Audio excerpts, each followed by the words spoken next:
Khadija Əlixanova from First Group, and now I'm doing an interview about Hacı Zeynalabdin Tağıyev with Sevda Süleymanova. Biz Tətbiq Riyaziyyat və Kibernetika Fakültəsinin komitə elmləri tələbələriyik. Bugün sizdən Hacı Zeynalabdin Tağıyev haqqında bir neçə suallar verəcək və sizdən xahiş edirik ki, onları cavablandırırsınız və bizi məlumatlandırırsınız. İlk öncə zəhmət olursa özünüzü təqdim edərsiniz. Mən Azərbaycan Tarixi Təbiət Fakültələri üzrə kafedrasının professoruyam, tarix üzrə elmlər doktoru Sevda Süleymanova və sizi salamlayıram və sizin layihəmdə çox təqdir edirəm. Mən baxmışam Facebook səhifəmdə Lalə xanımın bu layihəsinə, Nalə xanım, Bəli xanımla sonra bizim kafedra müdürü Mehman Abdullayevlə olan müsahibələrə. Yəni, təbrik edirəm sizi bu yeniliklə bağlı. Yəni, birinci dəfədir də mən biləm, belə universitetdə belə bir layihə tətbiq olunur. Və çox həvəslə də sizin suallarınızı cavablandırmaq istəyərdim, hazıram. Və sizi təbii ki, Hacı Zeynalabdin Tağıyev maraqlandır. Hacı Zeynalabdin Tağıyev şəxsiyyəti Azərbaycan tarixində çox mühüm əhəmiyyət kəsb edir. Təəssüf ki, Sovet dövründə onu qan içən biz misal üçün tələbə olanda Azərbaycan tarix keçəndə rəhmətli Zülfəli İbrahimov bizə o mühazirəni demişdi, amma o görünür onu tanıdığından, ona görə onun haqqında pis söz demirdi qan içən zat. Deyirdi, yaxşı işliydi, hətta bu cürdə deyirdi. Yəni, həqiqətən də onun adı el atası, bu adlanlar, balaca kitabçada var. Marat İbrahimoğlu da səhv eləmirəmsə. Yəni, artıq müstəqilliyimiz bərpa olunandan sonra çox tarixçilər Hacı Zeynalabdin Tağıyevin bu xeyriyyəçilik fəaliyyətinin tədqiqinə baş vurdular və gördülər ki, həqiqətən, yəni Azərbaycanın milyonçuları, milli burjuaziyanın nümayəndələri çox olub, amma Hacı Zeynalabdin Tağıyev səviyyəsində olan olmayıb. Yəni, mən deyərdim ki, o yeganə o milyonçuların içərisində adam idi ki, ən aşağı səviyyədən, yəni kasıb, palçıq daşlayan, daş yonan mərhələsindən gəlib, yəni heç bir savadı olmadan birdən-birə belə bir milyonçuya çevrilmək və özü də bir sahə deyil, bir neçə sahə. Yəni, o elə bir ki, elə bu sahibkarlığın məktəbini bitirib, halbuki bitirməyib. Yəni, bunun qabiliyyətini göstərirdi. Ona görə o tərcümə halı ilə mən özüm də maraqlandım. İndiyə qədər 1923 deyirdilər onun doğum ilini, yanvar ayında. Və son dövrdə tədqiqatçılar, xüsusilə də Azərbaycan Tarixi Muzeyinin icraçı direktoru Fərhad Cabbarın bu yaxında Hacı Zeynalabdin Tağıyev kitabı monoqrafiya çıxmışdı. Mən də iştirak elədim təqdim etmə mərasimində. Yəni, o da o doğum ili ilə bağlı təsdiq elədi ki, 1938-ci il. Yəni, indiyə qədər uzun müddət idi, 23 götürülürdü. Yəni, 23 götürülsəydi, 24-cü sentyabrında vəfat edib 101 yaş ola bilərdi. Amma indi internetdə də, Wikipediyada da 86 yaşında vəfat etdiyi göstərilir. Yəni, belə çıxır ki, 38-i əsas götürürlər.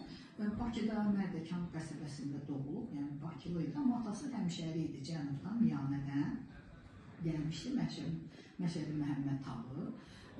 Oradan gəlib Bakıda evlənib bilgəhli bir qızla və onun da bir oğlu doğulmuşdu. Sonradan cavan yaşında, yəni Hacı Zeynalabdin Tağıyevin 10 yaşı olanda anası vəfat eləmişdi. O da ikinci dəfə evlənir və ikinci evlilikdən artıq 5 uşağı var idi. Yəni Hacı Zeynalabdinin bacı qardaşları. Və elə 10 yaşında onu aparır, qoyur bir bənna yanına atası ki, daşyonan işləsin. Yəni 10 yaşından da adam zəhmətə alışır. Təhsil almayıb, amma zəhmətə alışır və o zəhməti ilə də artıq 20 yaşımız çatanda təzə deyək ki, sahibkarlıq istiqamətində addımlar atır. Yəni, belə bir məlumat var ki, 20 yaşında artıq onun 2 kerosin zavodu. Yox, əvvəlcə tikildilər, yəni əvvəl daşyonandan artıq sonra 20 yaşında özü işini qurur. Özü artıq elə bir məktəb qaçır daşyonanları, yəni peşə ixtisası kimi də bu cür ki, yetişdirir. Özü yəni təhsilsiz daşyonan idi, amma təcrübə qazanmışdı. Amma başa düşür ki, bunun üçün təhsil də lazımdır. Yəni, heç olmasa təcrübədə keçməyə. Və bu məktəbi açır, artıq 1870-də 2 kerosin zavodu var idi. Yəni bu adam o bina məsələsini, yəni bina tikmək, yəni bənna və ya deyək də inşaat işindən yavaş-yavaş başlayır, inkişaf edir. Yəni pulu topladıqca bu işinə sərf edir, yəni sahibkarlıq istiqamətini götürür.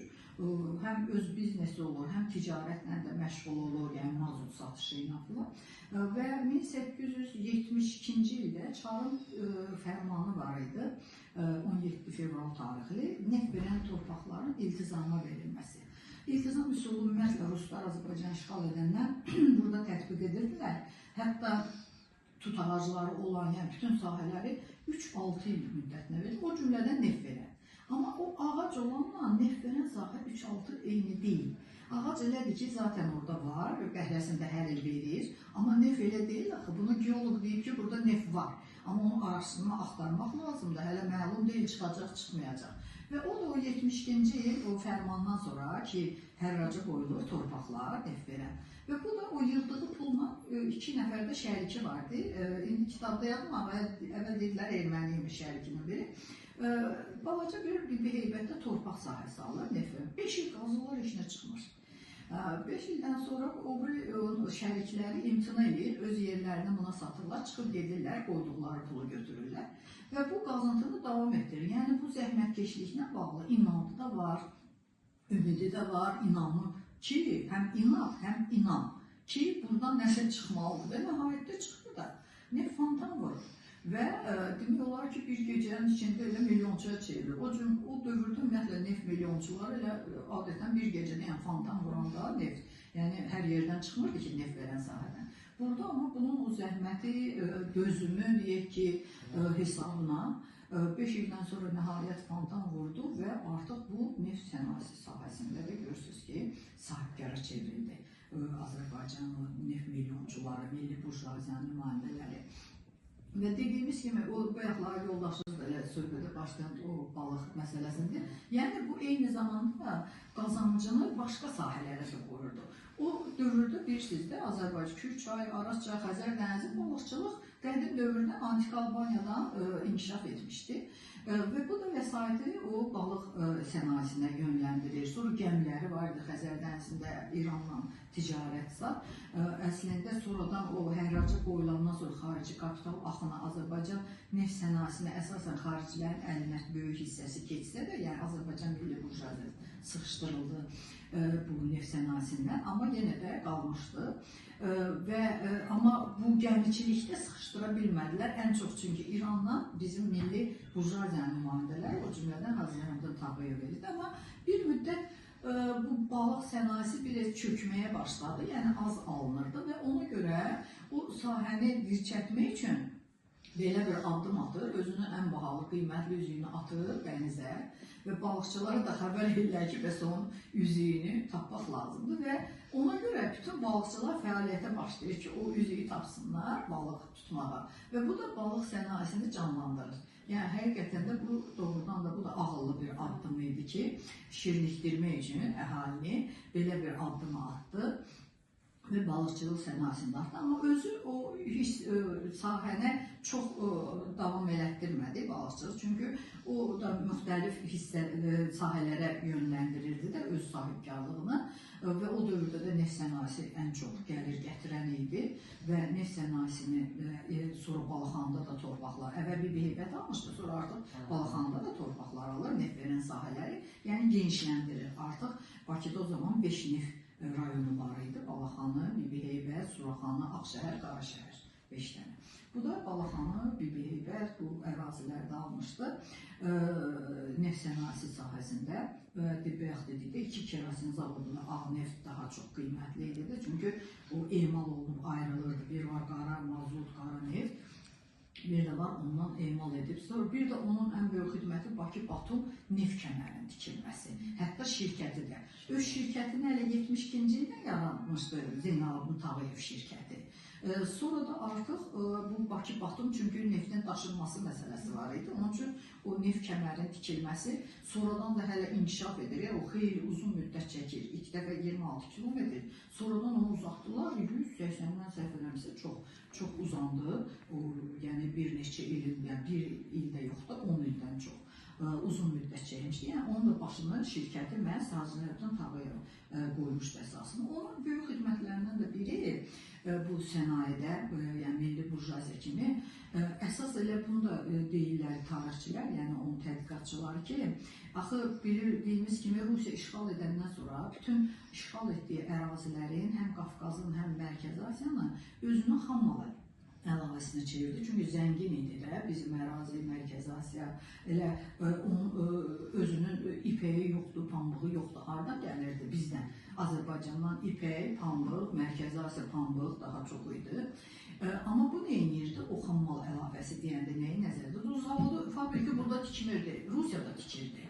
Daşıyırdı buradan bizim xammalı, ipəyi, pambığı. Aparır Rusiyada, zavodlar, fabriklərdə, İvanova, Vaznesenskidə, Moskvada, digər yerlərdə yəni imkan verirdi ki, biz özümüzdə tikik. Və məhz Hacı Zeynalabdin Tağıyevin deyilənə görə 2-ci Nikolayın yanında Çarın çox böyük nüfuzu vardı. Ona 2-ci, 3-cü gildiya dərəcələri də vermişdilər. Yəni çox idi onun orada medallar, yəqin o şəkildə görmüsünüz təltifləri. Yəni ümumi Rusiya sənayesinin, yəni bizim sənaye Rusiya hesab olunurdu da, böyük xidmətləri olmuşdu, xüsusilə o xeyriyyətçilik işləri, o elə Bakı-Batum kəməri filan şirkətlərin yaradılmasında. Ona görə onun nüfuzu hesabına o əsrin əvvəlində 20 ötən əsrin 1900-cü illərdə bu istəyir ki, toxuculuq fabriki burada açılsın. Və hal-hazırda Bakıda olan Sovet dövründə Lenin adına toxuculuq fabriki adlanan fabrikin əsasını Hacı Zeynalabdin indi ədalətli olaraq Tağıyevin adı qaytarılır. Çünki o Leninə nədən vardı o fabrikə? Onun əsasını məhz Hacı Zeynalabdin özü də hansı şəraitdə, qadağalar şəraitində ki, milli ucqarlara icazə vermirdi toxuculuğu, inhisara almışdı da Rusiya. Özündə yaradırdı o müəssisələri.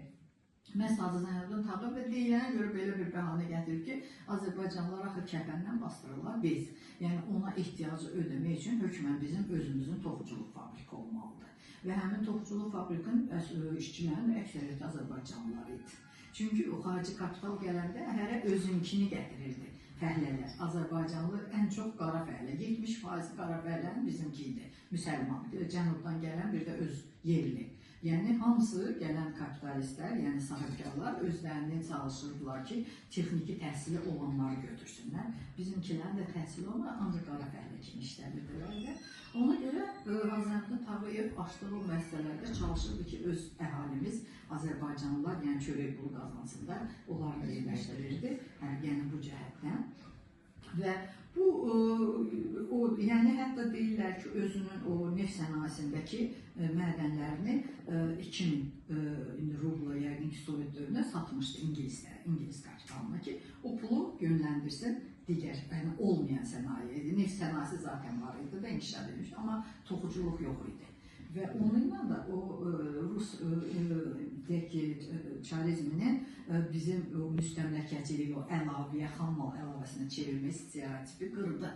Yəni artıq biz əlavə deyilik özümüzün xammalda. İndi nefti eləyə bilməzdi Rusiya, neft çətindir axı onun daşınması, zadı baha başa gəlir. Ona görə məcbur idi ki, zavodlar hamısı özdə xarici kapital hamı gəlib, burada İngilis gəlib, o İngiltərədə zavodunu tikə bilməzdi ki, buradan ora daşımaq. Ona görə hamısı burada tikirdi. Düzdür, mədənləri, müəssisələrini, neft emalı sənayesini inkişaf edirdi, onunla məşğul olurlar. O dövrdə artıq 19-cu əsrin sonu inhisar dövrü.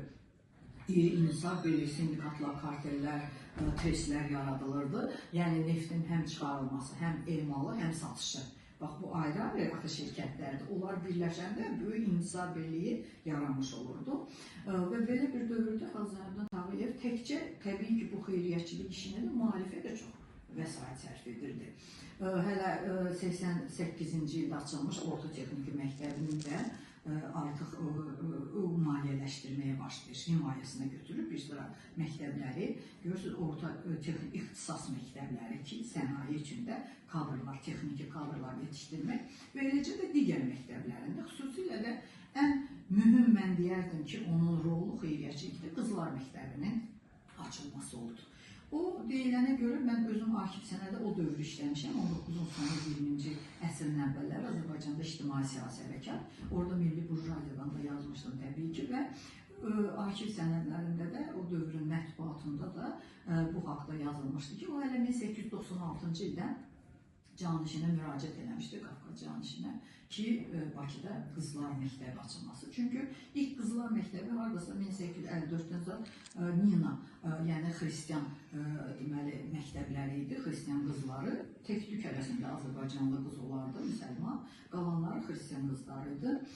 Sonra Ripsimi məktəbi var idi, yəni orada da 1-2 nəfər Azərbaycan, qalanları hamısı. Çünki bilirsiniz ki, bu şəriət qanuna əsas gətirirdilər ki, güya Qur'an-ı Kərimdə qız uşağı təhsil ala bilməz. Halbuki Allaha şükür indi özümüz Qur'an-ı Kərimi Azərbaycanca oxuya bilirik və orada da xüsusi surə var, Ən-Nisa qadın surəsi 176 ayədən. Mən arxivdə Kaspi qəzeti kitabxanasında Kaspi qəzetini oxuyanda, orada Əhməd bəy Ağaoğlu'nun Qadın və Tərəqqi rus dilində məqaləsini oxuyanda gördüm ki, bütün Qur'an-ı Kərimdə həmin Ən-Nisanın bir-bir ayələrini təhlil edir Rusca. Orada oxuyub evə gələn kimi, evdə Azərbaycanca Qur'an-ı Kərimi açdım, elə bəxtimdən açan kimi Ən-Nisa çıxdı. Bir nəfəsi oxudum. Evə girməyimlə arxivdə yoğun işləyib, gələn kimi bir nəfəsi bütün o gördüm ki, o əməli elə bir ki, qadın üçün konstitusiyadır. Bütün qadının hüquqları və nə oxumaq qadağan. Orada birincidən başlayır ki, Allah Taala sizi vahiddən yaratdı. Mötərizədə də Adəm, sol qabırğası Həvva, yəni vahiddir də Adəmin qabırğası. Yəni, bərabər hüquqa malikdir qadınlar. Amma bu mollalar zat nə deyirdi din xadimləri? Güya İslam dini qadına, müsəlman qadına heç bir hüquq vermir, qadın təhsil ala bilməz, o işləyə bilməz. Və gördüyümüz kimi, ona görə məktəblərə də görürsünüz, xüsusi qızların məktəbinin hətta açılmasına icazə yox idi. Qadağan idi ki, qız uşağı nədir, oxumaq nədir, otursun evdə bozbaşını pişirsin. Və Hacı Tağı burada da istiyarəti bir sındırır. 96-da müraciət edir, hələ ki qalır. Yəni ona qarşı çox təhdidlər vardı, xüsusilə din xadimləri, bəlkə də digər o milli burjuaziyada hansı ki qatı bəlkə də fanatik imiş, yəni o da hesab edirmiş. Ola bilər də ərənin düşüncə tərzi müxtəlifdir. Yəni Tağıyev kimi hamı deyək ki, yeni düşüncə ilə mütərəqqi bir fikirli adam kimi çıxış eləmirdi. Amma onun mütərəqqiliyi onda idi ki, o bunu istəyirdi. O başa düşürdü ki, müsəlman qızları hökmən təhsil alır. Hətta belə bir maraqlı epizodda danışım ki, görəndə ki, buna qarşı çıxırlar, o gedir, həmin o qarşı çıxanlarına söhbət aparanda belə bir misal çəkir ki, sən qızın xəstələnəndə, sən getdin erməni ambarsunu çağırdın. Ambarsun sənin qızına baxdı. O şəriət uyğundur ki, xristiyan kişisi gəlib müsəlman qızına baxır. Olmazmı ki, elə bizim Azərbaycanlı qızı təhsili alsan, o gəlib sənin qızına baxsın. Görürsünüz, hardan var? Ki, çox doğrudan da məntiqi bir gediş idi. Və görünür, bu da rol oynayır. Və təbii ki, Bakıda o qədər müəssisələr var idi, o qədər dinlər müxtəlif, həmişə multikulturalizm olub bizdə, ən başından, qədim dövrdən. Eləcə də bu Rus işğalı dövründə 19-20-ci əsrlərdə həm Bakı Rus Pravoslav kilsəsi burada var idi, həm Almanların kilsəsi var idi, indiki kimi də Yahudilərin var idi, Erməni kilsəsi. Yəni bizim məscidlər daha çox idi, amma bununla belə digər ki, burada axı xarici kapital, İngilis var, Almanı var, Yunanı var, Fransızı var. Bunların özləri də gələndə, deməli, özü ilə işçisi, ailəsini gətirir, təbii ki, öz kilsəsini də burada tikirdi.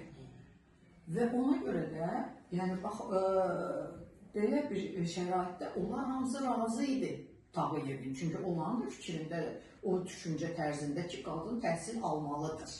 Yəni, onu dəstəkləyirdilər. Və nəhayət, 1898-ci ildə razılıq alınır məktəbə və 1900-dən tikinti başlayır.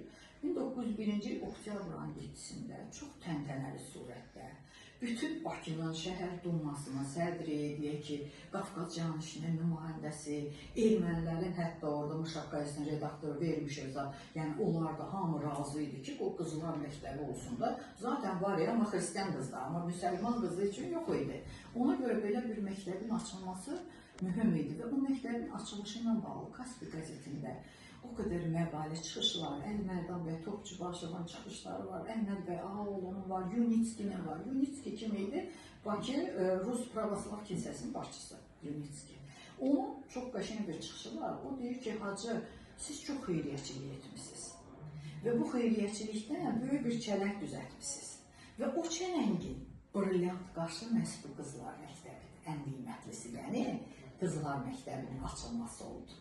Və özü də gözü yaşarır. Hadisə Tağıyevin ki, o da onu tərifləyirlər, yaxşı çıxışlar edirlər. İstəyir ermənilərini var, istəyir rusunlu var, digərləri. Eləcə də bizim özümüzün Əli Mərdan və Topçu başlıqlarda hamısı tərifləyirlər. Sonradan qəzetlərdə məqalələr gedir. Bu açılışla bağlı böyük hadisə idi bu. Hələ görürsünüz, bayaqdan danışdıqlarımız haradasa bu hadisənin elə bir kölgəsində qalır. Çünki onlar adi, başqaları da var idi, neft sənayesi tək bu deyildi ki. Amma bu məktəbin açıq özü təhsil məsələsi, vacib məsələ idi. Qızların ki, bütün dünya həmişə deyirdilər ki, İslam dini qadınlara heç bir hüquq vermir, oxuya bilməz, fanatizmli geriyə çəkilmirsə. Əhməd Bəyalıoğlu Kaspidə nə qədər məqalədə onlara cavab verir. Qurandan ayələr, surələr gətirə gedir ki, Quranda elə şey yoxdur. Və bu boydana qanun verib Ən-Nisa surəsi necə yanı qadının? Amma elə gən öz bildiklərini deyirlər. Necə ki, yerli axı din xadimləri də belə təbliğat aparır. Özləri deyir də. Özü deyir ki, güya Quran və halbuki Quranda elə şey yoxdur. Dinimiz demiş. Ona görə bu məktəbin açılması doğrudan da böyük bir, mən deyərdim, əsrin bir hadisəsi, epoxal hadisəsi kimi qələmə verildi və geniş də mətbuatda işıqlandı. UNESCO dedik də, o brilyant adlandırırdı. Həqiqətən də bu Qızlar Məktəbinin açılması və ona da sədr ilk növbədə özü yoldaşı Sonan xanım idi, Tağıyeva, Ərəblinski generalın qızı idi. Bəzi mənbələrdə hətta onu Sofya Vladimirovna adlandırır. Görünür, general xristianlığı bəlkə də qəbul edilmiş deyə, onda Rus adı götürüb. Amma öz adı Sona idi və mühərrək yoldaşı olan Tağıyev və o da təhsil ala bilməmişdi. Yəni, bu məktəb açılana qədər Azərbaycanlı qızların əksəriyyəti təhsil ala bilməmişdi.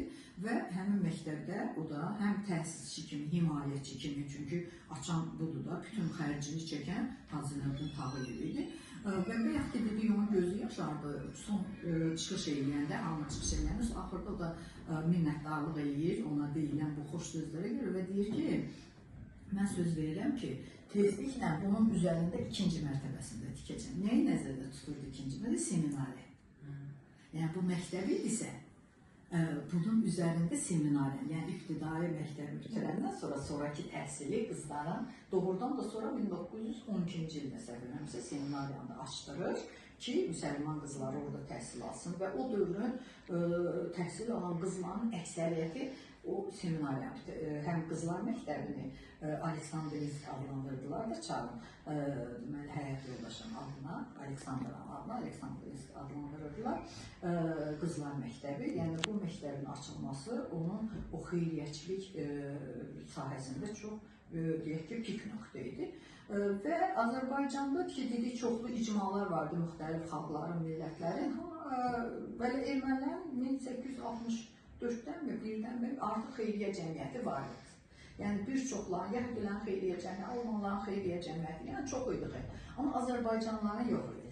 Yəni, ilk xeyriyyə cəmiyyəti 1873-cü ildə bizim görkəmli ictimai siyasi xadim, həm milli mətbuatımızın banisi, həm milli teatrımızın banisi Həsən bəy Zərdabi qoymuşdu. O, çünki Moskva Dövlət Universiteti bitirəndən sonra orada təklif edirlər, ona qalsın professor, amma professor hətta öz qızını vermişdi, amma hansı şərtlə xristianlığı qəbul. Təbii ki, o qəbul eləmir, gəlidir, o vaxt Zərdab balaca kəndi idi, Zərdabdan idi. Zərdaba qayıdır, orada özü müsəlman şagirdlərin pansionatını açır. İstəyir ki, xeyriyyəçiliklə məşğul olsun. Amma həyat yoldaşı Hənifə xanım xatirələrində yazırdı ki, bir çox Azərbaycan milyonçularına müraciət elədi, sahibkarlara pul verən olmadı. Deyəsən, bircə Həsən bəy Hacı Tağıyev vermişdi. Yəni, imkansızlıq üzündən xeyriyyə cəmiyyəti bağlandı. Və 1896-da da bu məsələ qaldırıldı. Hətta Şəmsi Əsədullayev Moskvada müsəlmanlar üçün bina da tikdirmişdi. İndi Tatarlar onu istifadə edir, həmin binanı. Və 1905-ci ildə nəhayət ki, Azərbaycanda da xeyriyyə cəmiyyətinin bir növrəsi qoyuldu. və onun da binasını, onun da Zeynalabdin Tağıyev Musa Nağıyev isimli kimi qələmə verirlər, amma əslində özü deyirdi ki, yəni mən pulun qədrini bilirəm, mən Samançı oğluyam, milyonçu olmuşam. Ona görə mən qədrin, amma oğlum milyonçu oğludur, o qədrini bilmir, çünki milyonçu ailəsindədir, amma mən Samançı ailəsində. Ona məsləhət görür ki, onun ki, cavan oğlu və xəstəliyindən İsmail rəhmətə getmişdir, deyir, adını nətər əbədiləşdir, deyir ki, onun adına bina tikdirir, İsmail'e o gözəl binamız var, Əl Yazmalar Institutunu, o da olsun ona abidə kimi də ki, xeyriyyəçiliyi elə. Və o da tikdirir. Və xeyriyyə cəmiyyətləri də məhz həmin binada edir. Niyə o bina haqqında dedim, İsmailiyyə binasında hal-hazır ki, Əl Yazmalar İnstitutu yerləşir, Milli Elmlər Akademiyasının heyəti. Və bir dəfə də ona bu xeyriyyə ilə bağlı gəlib deyirlər ki, ay hacı, bəs Erməni Mailov gelib şəhərin ortasında bina tikdirir, opera binasında. Deyir, nə olsun, o tikdirsin də, ölüb gedəcək, bizim xalqımıza qalacaq. Və doğrudan da o bina xalqımızda qaldı. 1911-ci ildə tikdirmişdi. 2 dəfə də ermənilər yandırıb, acıqla ki, erməni milyonçusu tikdirib. Amma bərpa olunur. O qədər gözəl binadır ki, 2 dəfə yandırıla, o bərpa olunmaz, o gözəlliğini saxlayır. Təbii ki, ilkini olmazsa hər halda çox gözəl binadır. Və yəni buradadır. Və eləcə də qayıdırıq 1905-də o xeyriyyə cəmiyyətləri, sonra Nicat Mədəni Maarif cəmiyyəti var idi, Nəşri Maarif cəmiyyəti var idi. Yəni artıq 5-ci ildən sonra xeyriyyə cəmiyyətləri yanılır. Hamısının da başında kim dururlar? Zeynalabdin Tağıyev. Və ona görə o cəmiyyətlər arasında bizdə həmişə olub da mübahisə zad nəsə olanda, çünki Nicat cəmiyyəti maarifçi cəmiyyət kimi adətən müəlliflər, o cümlədən Üzeyir bəy Hacıbəyovun, Axundovun əsərlərini götürürdülər özlərinə elə bir patent kimi də. Onu təşkil edirlər tamaşaları, yəni artıq o mətin bunda olurdu da, başqası onu tamaşaya qoya bilməzdi. Yəni bunlarda olurdu o hüquq. Eləcə də Üzeyir bəyin də əsərlərini səhnələşdirirdilər, qoyurdular və onların da hamısının başında himayətçisi Zeynalabdin Tağıyev. Sonra Mərdəkanda Bağçalıq məktəbi də açmışdı. Özü Mərdəkanda idi və Mərdəkanda da Bağçalıq məktəbini açmışdı. Yəni bu da onun xeyriyyə işləri arasındaydı və xeyriyyə cəmiyyətləri arasında bir an dediyim kimi o söhbətlər olanda deyirdilər ki, bu cəmiyyətdə hamısında zaten hamısının təsirçisi və başında, yəni maliyyələşdən zənədə da elə gəlin birləşdirək, yəni müxtəlif adlar altında olmaqdan, yəni haradasa rəqabət aparmaqdansa, hamısını birləşdirək, elə başında da Hazırda 1916-cı ildə Kaspik qəsdində elə bir məqalə vardı, o münaqişə ilə bağlı ki, münaqişəni aradan qaldırmaq üçün elə birləşdirək, Zeynalabdin Tağıyev də zaten elə hamısında oydu da təsirçi və əsas maliyyələşdirən o olsun. Bir onun fəaliyyəti ilə də o gəmiləri ki, bayaq dedik, 1915-ci ildə 1-ci Dünya Müharibəsi zamanı Ruslar Şərq cəbhəsində irəliləmişdilər, yəni Osmanlı ilə və çox Osmanlı zabiti əsir düşmüşdü, öldürülənlər olmuşdu. Qaçqınlar var idi, onlar da bizim əraziyə gəlmişdilər, qaçqın ailələri, o sərhəd zonasında yaşayanlar və onları Nargin adasına sürgün eləmişdilər. Və bu Nargin adasına bunların gəmisi var axı, bir İsrafil bəy Hacıyev, onun da həyat yoldaşının adı Sona xanım idi. O, bir də Sona Tağıyev. Bunlar haqqında çox maraqlı materiallar var arşivdə. O İsrafil Hacıyevin həyat yoldaşı o 8 zabitin, Türk zabitinin Nargin adasından qaçırılması barədədir. Sonradan mən onu geniş oxudum, bu təfərrüatını, yəni arşivdə tam təfərrüat yoxdur, sadəcə qaçırılması söhbəti var və yazılıb ki, o Sona xanım çağırıldı, ondan sorğu aparıldı ki, necə olub ki, sən gedəndə bunlar xeyriyyəçi adı ilə gediblər, müsəlman qadın xeyriyyə cəmiyyətinin sədri kimi. Bunlar gedib gələndən sonra onlar qaçırılır. Ona görə şübhə yaranır, bu Rus məmurları çağırırlar, Şanqay Meyyan nümayəndələri sual-cavab edəndə, bunlar da deyir, bizim dəxli yoxdur da, biz getmişdik xeyriyyə kimi. Amma əslində, həqiqətən də bizim bu milli burjuaziyanın nümayəndələri, həm qadınlar o xeyriyyəçilik adı ilə gediblər. Əslində isə həm düzdür, yemək-zad aparırdılar hər şeyi, eləcə də Zeynalabdin Tağıyevin yoldaşı da, həm də onları güya şəhərə gətirmək, gəzinti adı ilə çıxarırdılar gəmi ilə, oradan da qaçırırdılar, Osmanlıya da çıxıb gedirdilər. Yəni bu sahədə də bir də qaçqınlara da xeyriyyəçilik edirdilər, qadınlar, uşaqları, onları da deməli, həm sığınacaq verirdilər, yaşamaq üçün yer, həm ərzaqla, paltarla təmin edirdilər. Hətta Azərbaycan qadınları müharibə zamanı pul yığıb göndərirdilər. Oradan da türk qadınları burada gəlib təbliğat aparırdı ki, bəs qardaş yardımı və həqiqətən də bizim milli burjuaziyanın nümayəndələri, xeyriyyətçi qadınlarımız, savadlı qadınlarımız yardım edirdilər. Yəni, demək olar ki, bütün o xeyriyyətçiliyin başında Hacı Zeynalabdin Tağıyev durub. Çox təəssüf ki, amma onun həyatın sonu acınacaqlı olub və bu ilə də bağlı bir misal var ki, bu deməli, din xadiminə adı dəqiq yanında deyil, müraciət edir ki, sən çox bilmişsən, sən bilən ola bilərmi ki, insan bir gündə, yəni milyoncu tam kasıb hər şeyi itirə bilər? O da ona cavab verir ki, əlbəttə, həyatda hər şey ola bilər də. Necə ki, sən elə yeri gələndə bir gün içində milyoncu oldun da, heç nədən. Və doğrudan da axırda elə də oldu, onun üçün vəsiyyət eləmişdi ki, Mərdəkanda onun ayağı altında bastırsınlar. Mən orada olmuşam, Mərdəkanda, orada heykəl də var, qəbrin üstündə ki, məhz həmin o qazi desədəmsə, onun ayağı altında bunu dəfn ediblər ki, yəni sən çox bilmişsən də düz demişsən ki, bir gün içində o işğaldan sonra, aprel işğalından sonra bütün hər şeyi itirdi, bircə Mərdəkandakı bağ evini vermişdi, o da Nərimanovun vasitəsilə. Elə qeyd edək ki, dünənlərdə Nərimanovun deməli, vəfatının 101 illiyi idi, onu da qeyd elədilər, Nərimanovun ev muzeyindədir, digər yerlərdə də. Yəni, o da bir mənalı qarşılanmaz şəxsiyyətim, amma mən də hesab edirəm ki, o xalqımızın taleyində mühüm rolu olub. Yəni, səhv anda olur, səhvsiz seçkim yoxdur, iş görməyən ancaq səhv eləməyə bilər, amma tərəzi məsələsi var. Necə o mehman kimi olsun da deyilir ki, görürsünüz, tərəzidə mənim neyim var, sənin neyim var, o prokurora deyir. Və həqiqətən də o şəxsiyyətlərə qarşı çamur atmaq istəyəndə tərəzi qoymaq lazımdır ki, sən çamur atan özün neynəmsən xalqa ki, durub o insanlar üçün durub nəsə deyəsən. Ona görə həmişə tərəziyə qoymaq lazımdır.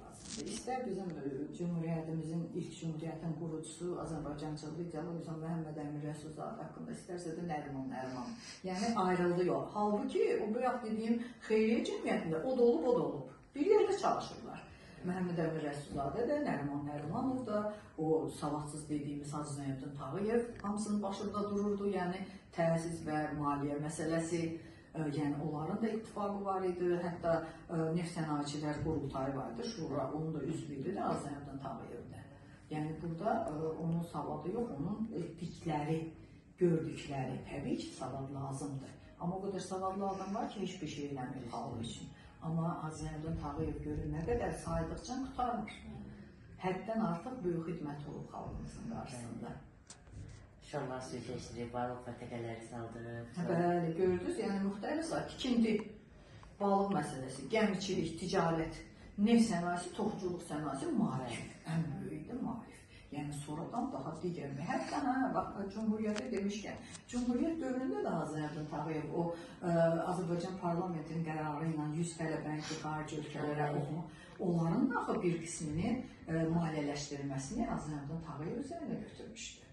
Ki, orada da onun fəaliyyəti var və dünya müharibəsi başlayanda da Rus hökumətinin nümayəndəsi o təlif olunan ordenlər, o gildiya birinci, ikinci üçün, onlar da Rus hökuməti də çağırır. Ona görə o müharibə başlayanda o müraciət edir Çar hökumətinə ki, mənim toxuculuq fəaliyyətimə bütün məhsulunu yaralı əskərlərin yarasını sarmaq, bez, ax tənzifdə istehsal edirdi ki, bütün yaralı əskərlərin o yarasını bağlamaq üçün yəni biz hazırıq da verməyə. Amma o bir tərəfdə də gizli surətdə də pul göndərir Osmanlı ordusuna. Çar hökumətinin təbəəsi kimi açıq surətdə ona yardım edirdi. Gizli surətdə də bir müsəlman türk olaraq türk qardaşlıq həmrəyliyi altdan orada köməklik göstərirdi.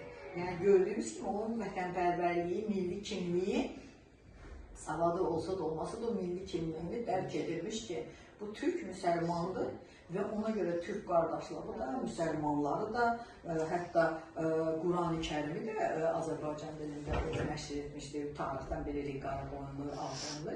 Amma Hacı Zeynalabdin Tağıyev də 20-ci əsrdən əvvəllərində o da onu çap elətdirmişdi. Hətta onun bu müsəlman həmrəyliyi, yəni bu İslam dininə olan bu rəğbəti, məscidlər falan ermənilər bilirdi deyə Kaspi qəzetində mən bir məqalə oxumuşdum. Onun səhv eləmirəmsə 50 illik yubileyində ona ya 70 il idi. Çünki Nəriman Nərimanovun da məqaləsi var. Onun 50 illik fəaliyyətinə xeyriyyəçilik həsr edib balaca bir kitabçadır, məndə vardı o, məqalə yazmışdı, kitabça həsr eləmişdi. Bütün Hacı Zeynalabdin Tağıyevin, yəni yubiley münasibətinə. Ermənilər nə ediblər? Həmişə hiylə gəlirlər. Onun yubiley münasibəti ilə bu xüsusi ki formada indi də yubileylərdə təqdim eləyirlər, üstünə 70 il yaxın. Bunlar onu yaşıl rəngdə, yəni bilirlər ki, o İslam rəngi yaşıldır və ona görə yaşıl rəngdə Kaspi elə də yazılır qəzetdə ki, ermənilər məhz özləri bilərəkdən o yaşıl rəngdə ona təqdim ediblər, onu təbrik eləmək üçün yubileyini ki, onları da himayə edirdi. Onların da teatrlarını təşkil, onlar axı gəlib Nicatdan götürürdü, lan kimidir yazanı ki, bizimkilər yazıb da bütün əsərləri. O əsərləri erməni dilinə tərcümə edirlər, sonradan amma gelib Amerikada Üzeyir bəyin Leyli Məcnun erməni operası kimi qələmə vermişdilər, tərcümə eləmişdilər. Tarixdə faktlar var, Kaspi qəzetində də var ki, sən nə olsun sonradan gedib çözür, fakt göstərir ki, sən ondan icazə ilə almısan Nicat cəmiyyətindən, Tağıyevin xahişi, köməkliyi ilə, maliyyəsi ilə gedib onu tamaşaya qoymursan, erməni dilinə tərcümə edib. Sonra da adıba çıxırsan ki, bu əsər erməni əsəridir. Yox, tarixi faktlar var. Və tamaşa demişkən, 1883-cü ildə Tağıyev teatrı deyirlər. Bəli, Tağıyev elə onun ev sarayının yanındadır da, yəni Tağıyev teatrı. Tağıyev teatrını tikdirir. Çünki 1873-cü ildən də Həsən bəy Zərdabi Milli Teatrının bina rəsmi olmuşdu. Onda bina yox idi. Könüllülər idi. Nəcəf bəy Vəzirov idi, onun şagirdləri, Əbdürrəhim bəy Vəzirov, Həsən bəy Vəzirovun da Həsən bəy Zərdabinin şagirdləri, Nəcəf bəy Vəzirov, Əbdürrəhim bəy.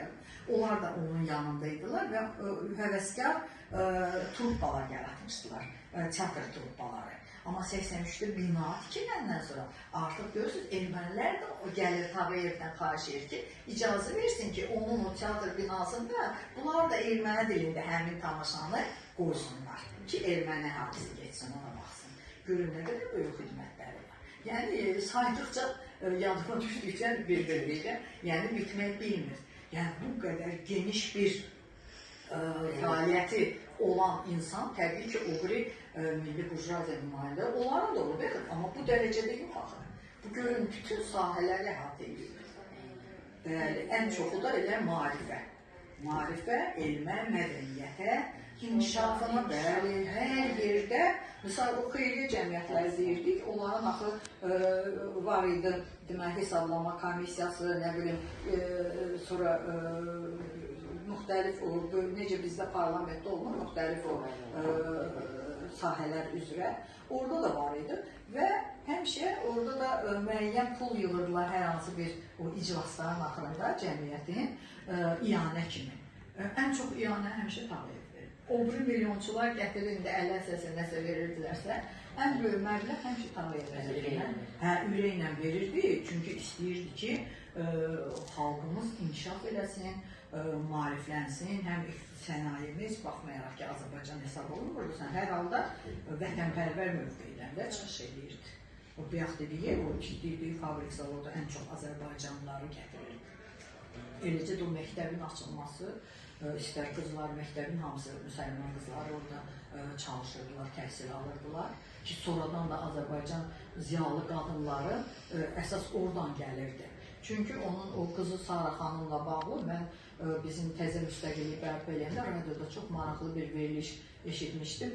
Çünki Tağıyevi bilirsiniz də, rəhmətə gedəndən sonra ki, evin zadı ki, müsadə eləmişdilər, Sona xanım özü acınacaqlı bir vəziyyətdə mənim oxuduğum 199 nömrə məktəbin aşağısında bir zirzəmi kimi biz məktəbə gedəmişə göstərdilər ki, orada qalınmış, Sara xanım da orada qalır, zirzəmidə.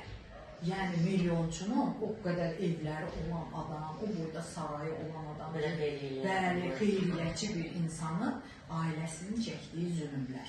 Bir qızı Leyla idi, biraz babası o oldu. Sara xanımın vəziyyəti çox ağır idi. O da gedib Peterburqda bir Rusla evlənmişdi. Sonradan müharibədən sonra vətənə qayıtmaq istəyir. Burada da ona iş vermirlərmiş ki, milyoncunun qızıdır. Və o maraqlı cəhəti deyirəm ki, o gəlir, deməli, mərkəzi gedir dənizin yanına, hətta cibi bomboş idi. Özünü atmaq istəyirmiş, o dərəcədəymiş. Əlini atır cibinə, görür cibində pul. Niyə?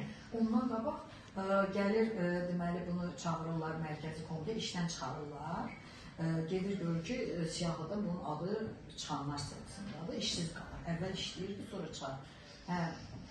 Sonra bunu katib, mərkəzi komitə katib çağırır yanına, deyir ki, sən atan açan məktəbdə mənim anam təhsil alır. Mən uşaqlıqdan sənin atan haqqında söhbətlərlə görmüşəm. Anam həmişə deyirdi ki, Tağıyev olmasaydı biz savadlı olmazdıq, biz təhsil almazdıq. Ona görə Sovet dövründə ya, yəni o kapitalist, milyoncu düşmən kimi, sinfi mübarizə falan. Ondan belə bu axı bu cür tərbiyə alır. Ana evdə o qədər deyib ki, baxmayaraq katibdir. Ondan belə ona kömək edir. Qapıdan durur, hətta hörmətlə onu qapıya cəmləyə salır ki, sənin atan mənim anama təhsil verir. Bilmədən cibinə pul qoyur. Ona görə bu gedəndə o sahildə ki, dünyadan əlini üzüb ki, bunu işdən çıxarırlar, hər şeyi itiriblər ki, yaşamaq üçün heç bir şey qalmır da, tutsun oradan. Və birdən ki, əlini atanda cibinə oradan pul çıxır, artıq da atmaq lazım deyil, yəni yaşamaq üçün. Yəni, görürsünüz, bax, bu da onun atasının o xatirəsi ilə Sovet dövründə belə. Xatirəsi belə onun... Yəni onun adı, xatirəsi, axı hələ o adamlar dururdu, onun savad verdikləri, xeyriyyəçilik etdikləri, onlar o yaxşılığı unutmurdular. Övladlarına danışırdılar evdə. Övladı nə qədər Sovet hökumətinə xidmət etsə belə, evdə o söhbətləri işlər. Sən xanımlar üzrə deyəsən, altı dil bilirdi.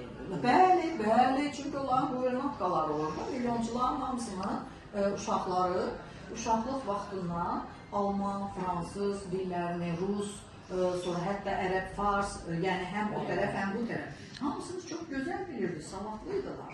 Onun hesabına getdi də Leningradda o vaxt Leningradan işlədi. Sonra yoldaşı rəhbətə gedəndən sonra məcbur oldu, qayıtdı öz vətəninə. Burada da onu elə qarşıladılar, pis. Kimdəsə xatirəsi var, atasına işə götürürdülər, sonra amma onların da təhdid olurdular, məcbur olurdu ki, çıxartsın. Təqdimatınız üçün qısa hazırlanan hər bir şey dəyərləndirdiniz. Sizi tanıdığınız üçün çox şad oldum Sevda xanım və təqdimatınızda bizə yardımcı olduğunuz üçün minnətdarım. Həmişə hazıram. Mən də istəyirəm ki, yəni yaşımıza baxmayaraq, Tağıyev kimi biz də o səviyyədə olmasaq da çalışırıq ki, xalqımıza xidmət edək. Bizim birinci funksiyamız nədir? Vəzifəmiz sizə xidmət.